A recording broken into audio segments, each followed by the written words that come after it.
What makes a dunk guy? What makes a dunk guy? Yeah. A dunk guy? Yeah. Oh man. Okay. What makes a dunk guy? So that's how the questions are gonna go?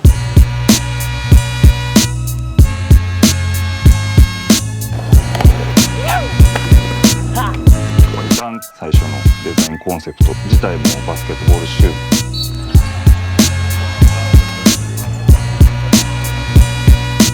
People like skating in them because kind of just feel your board. They introduced it to skate, and the skaters were buying them, and the sneakerheads were buying them. Like the main thing that was like agreed on throughout is that it needed to be skateboard specific. Like the artists that were doing the SB were sick, and that just opened like street art and like the culture. It was just this anomaly that nobody really could wrap their heads around.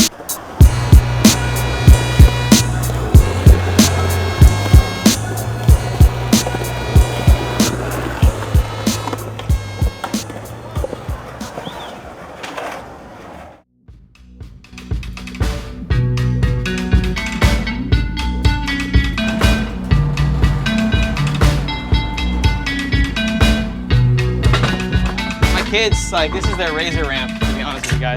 I'm just fronting for the video.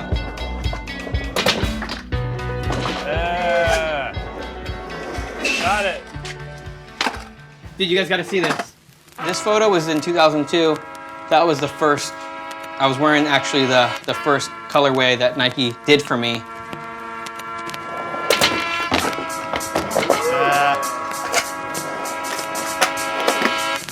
You know what? I think the early days of Nike was pretty awesome, man. Nike were like, hey, we're gonna do this long term. They had like a technical initiative. They were very receptive, almost like sponging everything, like the information that the skaters were giving.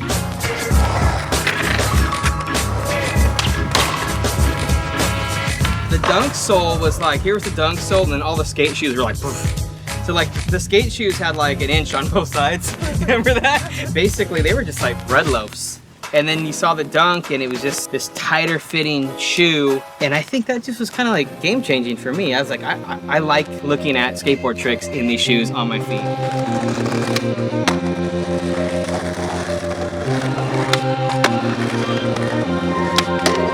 No more like shoes in your backpack that you're chilling after you're skating.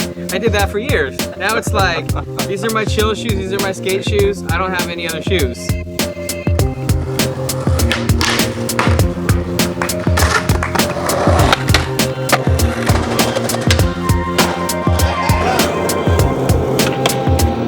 I initially got a call from Robbie, and he told me that Nike was starting skateboarding, and they were starting with the dunk. What Nike had tried to do at the time, was it called a choke or a chode or something like that? A chode? I mean, I had trepidation. Sat down with them and I had my like protective suit on about skateboarding and like, hey, what do you think you're doing? If you're coming into skateboarding, you're coming through me. You know? He was hardball. He was playing hardball with me. My philosophy was like, okay, let's get the skater. I want to take Nike underground, back door, and come up on the other side. Skaters that are respected amongst the community, like, you know, these two, Gino and Supa, and they're not the flavor of the month skater. So that was the first four.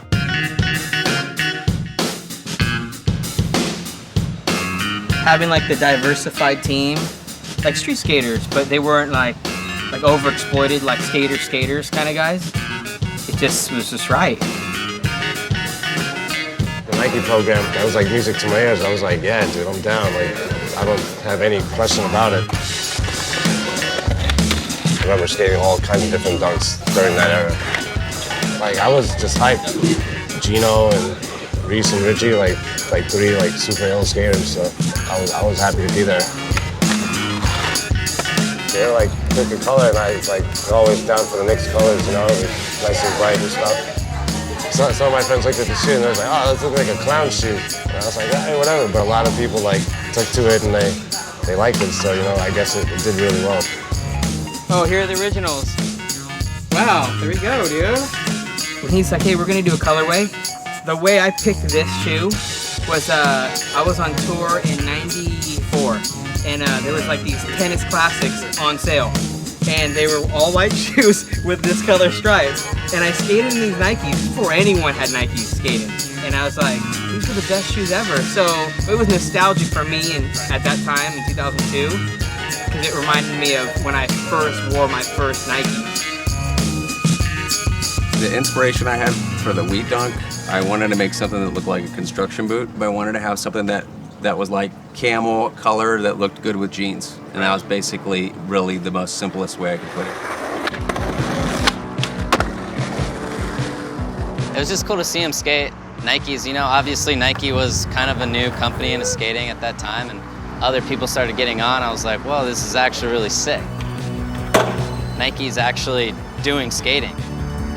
Seeing those big Nikes with the straps out, you know, it was always rad seeing that. I don't think about the shoe necessarily for the way it looks at a spot, more the way it would feel. I feel like it would have been with Nike a little over 10 years, so it could have been 2004 or 5, something like that.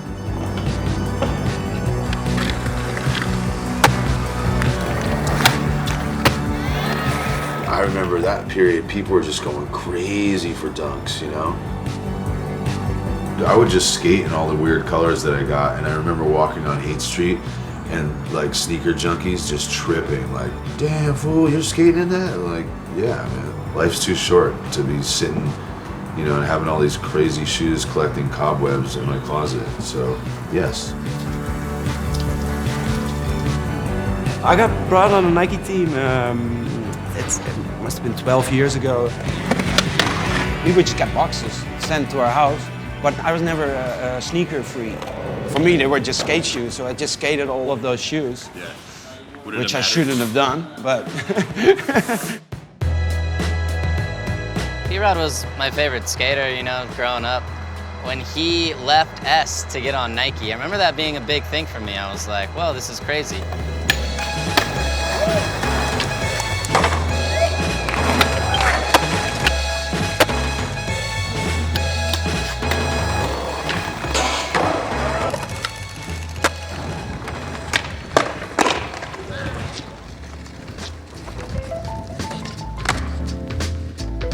Your first ad was in Supreme Dunks.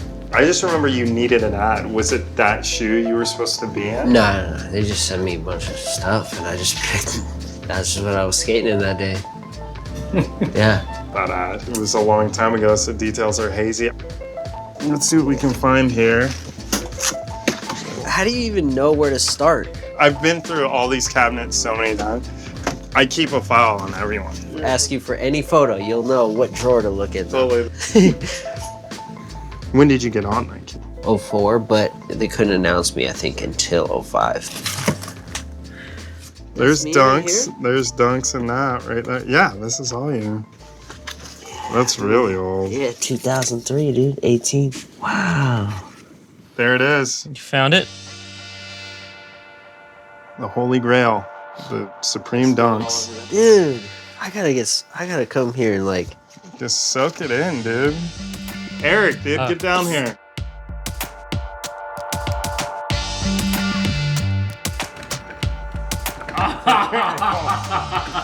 What's your favorite dunk? The Daywalls with the fucking lenticular sort of... Yeah, the crazy, like... What do you call that? Hologram? Hologram, yeah. Hologram. Yeah. I really like Richards, Mulder's, a lot just because how clean it was, the Dodger colorway. And also Reese's, the fact that I still have it, to have that pair. I mean, just seeing what the dunk did for retail to me is crazy. I mean, it changed the whole scope of skate shops. None of this would have been possible without a sneaker culture scene that was, you know, forming in Los Angeles and the major cities at the time. Once SB happened, like, that was the game changer because it put all of the focus on the dunk. Yeah, I remember shop owners would just be tripping. They did not have a clue of what hit them. Yeah. You know, there's lines in front of my store. They're like, and then kids would just be like, you know, just jonesing for the new, you know, Reese Forb dunk. I opened Huff in 2002. We opened the store with some of the original SB ones. Kids found out we had them, and we would just get calls, and we get kids like knocking on the door asking for them, and we were just like, you know, we didn't know what to expect. We were brand new at retail, we were brand new at this business, and you could tell there was a demand. The skaters were buying them, and the sneakerheads were buying them. So it was just like, for a store, it was like a double whammy. People in LA wanted what they couldn't get. Nike SB came in. I mean, that's when the craze started. And then they killed you with the colors, you know, like the Michigan dunk, the Syracuse dunk, Baltimore, Chicago had a dunk, New York had a dunk. I think LA even had a dunk, you know. People weren't really skating them, kids were rocking them. You know, it wasn't skaters coming in, it was kids from the hood, kids who represented culture, kids who were into hip hop, punk, whatever it may be. Nike SB is kind of what got the whole collaboration game going crazy. The original Dunk SBs from Supreme, that like took it to another level. People were lining up for 24 hours to get them. It was in the middle of winter, it was freezing, and they were sleeping in like tents, cardboard boxes, however they can keep warm. And you know, I was with a bunch of friends and we just kicked it. Ended up getting our pairs. You know, we got up and we went and skated. That was our thing. Like, these dudes came, camped out, or waited in line, and that was their thing. I mean, it was pretty chaotic. You know, I remember when one head came in and he was like a 9 or a 10, and he had a 12. And I don't know if you remember this, and he had stuffed socks in his shoes. Those are moments that you're just like, all right, man, like, it's your thing. I remember skating the pigeon dunk here. Like, I had no clue they were. I had no clue they were so expensive, you know. So I was like, oh, cool, mellow color shoe, you know. I started skating him, and I'm in line at the airport. Like, a couple days later, there was a hole in the shoe already. Some Japanese guy behind me, he tapped me on the shoulder. He was like, he pointed to my shoes. I was like, what are you doing? He was like. He got angry at me for like ruining the shoes. Like, I got home and I looked on the internet and they went for a lot of money. I had no clue. There's guys who just generally love sneakers. I love sneakers. I've been buying sneakers all my life. I have about 1,300 pairs of shoes in my closet, and actually not my closet, my living room and my dining room that I've turned into my sneaker closet. Absolutely.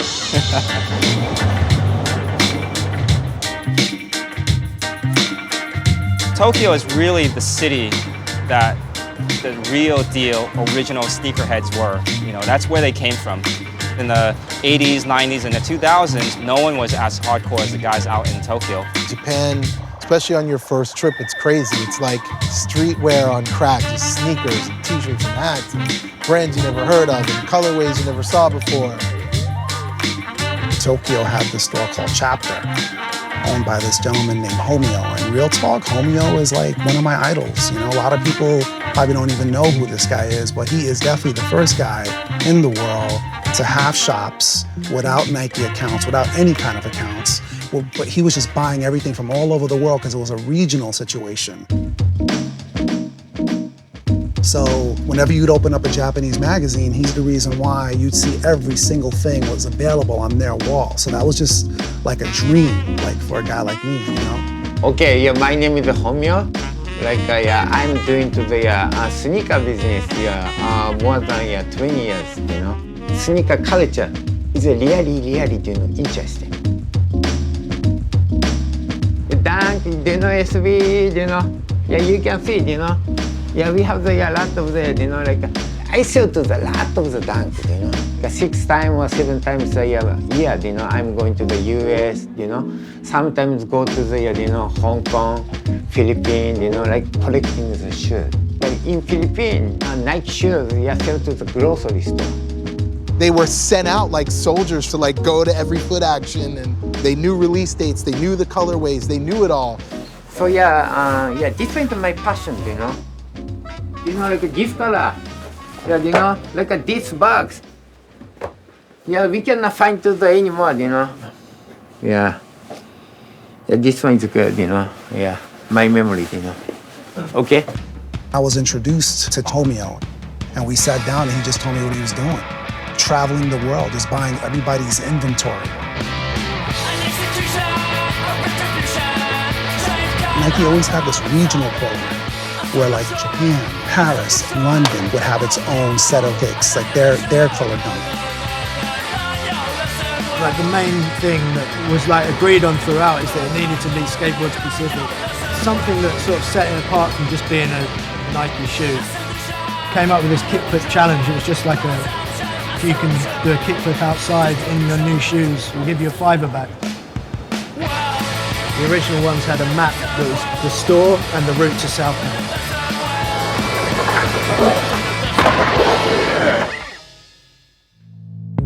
When the slam dunk came out, kind of blew my mind a little bit, and I was like, oh, that's really cool. Like, realizing that skating in London can go further into the world.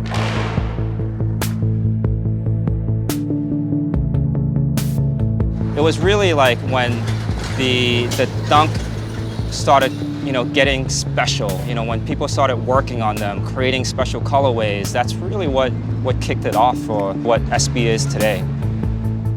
I think, I'm sort of proud of being there at that time, right at the beginning. And if you look now, every major fashion house has a sneaker. The idea was like, let's just do something which nobody would expect. Let's fuck with all the materials we possibly can, and let's do a pink sneaker.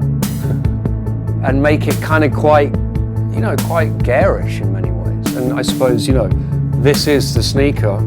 What's interesting is you've got so many different fabrics going on. You've got your kind of leather, you've got your suede, you've got your laminate kind of style.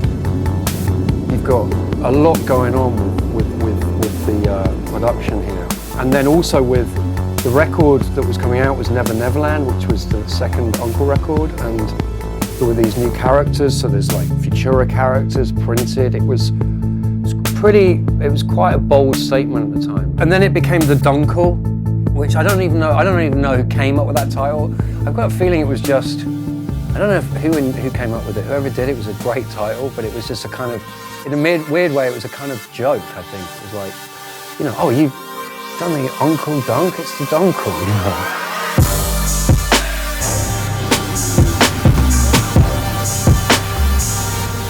Like the artists that were doing the SB were sick, and that just opened like street art and like the culture, and like just seeing everything what they did, kind of changed my life to like what I'm doing now.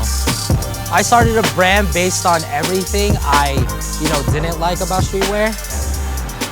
There's nothing to do in Vegas, so I would just be on the internet all day, and so I just like trolled the shit out of Nike Talk. Learning about just like the street culture, street art, streetwear was from Nike Talk and that message board. Still to this day, I don't care about anything, but like, I think people got jobs and created a whole new industry and new brands just from that message board. And I think it's just because of that shoe. Like a shoe can just change a life, That's why I'm in this car. Shit's lit.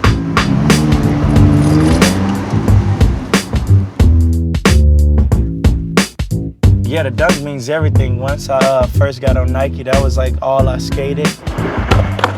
Especially the lows. I never skated highs or mids ever in my life. What made me want to skate dunks was Louis Marnell, man. Miss my dog. He just made him look so good, and just the way he would just rock him. Like the whole color pattern or whatever it was. He always had some dope ones on. And every video part, just like the dopest colorways. And yeah, man, we all miss him. Dunks, it's just like an all-natural shoe. It's been around forever, it won't ever go nowhere. And now, I know you collect dunks, you can sell them probably for like eBay for a couple grand. It's just trippy to see that, but shit, now I know. But I don't really collect no dunks. Whatever I get, I skated for the most part, besides my Jordans. That's probably like the only thing I do save.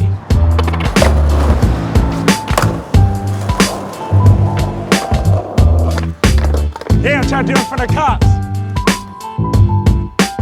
I know when the dunk came out, it was with the times and everything, but when this Dunk Elite project came along and they're wanting to slim it down and, you know, make it a little more modern, I guess, a little more sleek. I was really psyched.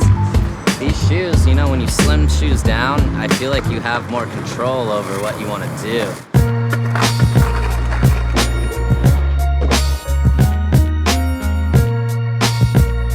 Yeah, the dunk looks cool. Pretty much it. Oh, little pup. Oh, is it cool?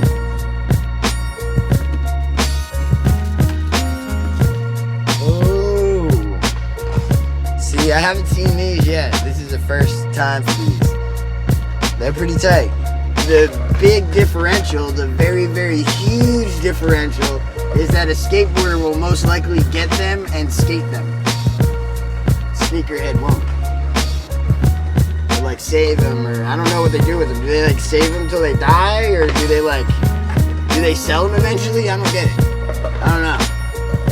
Let's see how they work. They work. They're perfect. Best shoes ever made. Hearing it first. Actually hearing it last. I don't even know what I'm saying, but whatever. No. Ask me some questions, I don't know.